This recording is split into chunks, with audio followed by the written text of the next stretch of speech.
there definitely seems to be a lot of chemistry when it comes to celebrity couples. We see it in their body language, the way they look at each other, touch each other, and even sometimes when they distance themselves from each other. Then we analyze and critique them to no end, right? Well, Deborah King, the author of Truth Heals, is here today to decode the true signs of body language and tell us how it applies really to our daily lives, right? Because it does. We don't realize it, but it does. Welcome back. Thank you. We have the 5 quick tips for using body language to snag your partner. Then we'll talk about...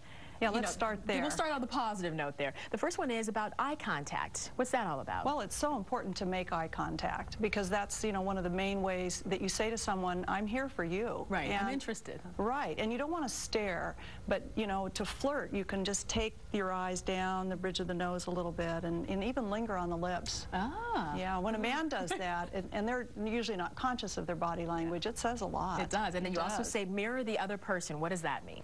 Oh, well, that means that when they move toward you, you move a little in toward them, with a little lean, and when they lean back, you lean back. It makes people feel more comfortable by doing that? It does. Okay, interesting. And then personal space is a big issue as well, but especially here in the U.S. Personal space is a very big issue here, and unlike some other areas of the world, here we need about 1.5 feet distance between us. Between us to make us feel comfortable. Yeah, to feel comfortable. Okay, and then the communication that's nonverbal, about 93%? Isn't that amazing? That's a lot, yeah. Yeah. Okay. And constantly communicating with one another non-verbally. Like, for example, what? Things we do with our hands? Oh, if you have your arms crossed in front of you like this, it means, I don't feel safe, leave me alone.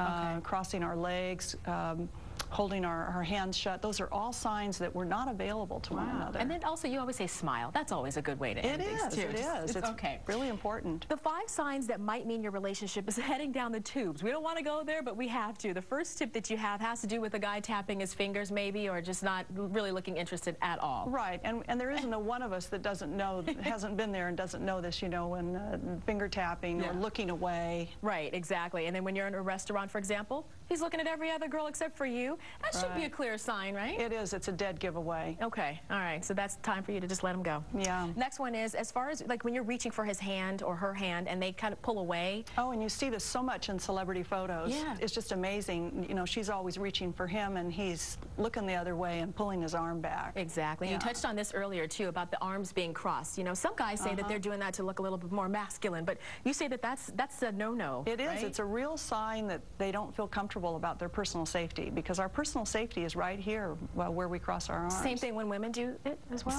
Same message. Oh. Same message. Okay, and then the last one is, if you haven't continued to greet each other with a smile or a hug, that might not be a good thing. It's not a good sign, and you either need to really build the relationship at that point or, maybe think about a new one. Exactly. Yeah. Great tips. Thank you so much, Deborah. It's good to see you again as well. Too. And make sure you guys pick up a copy of Deborah's book. It's called Truth Heals, and it's available now. Body language is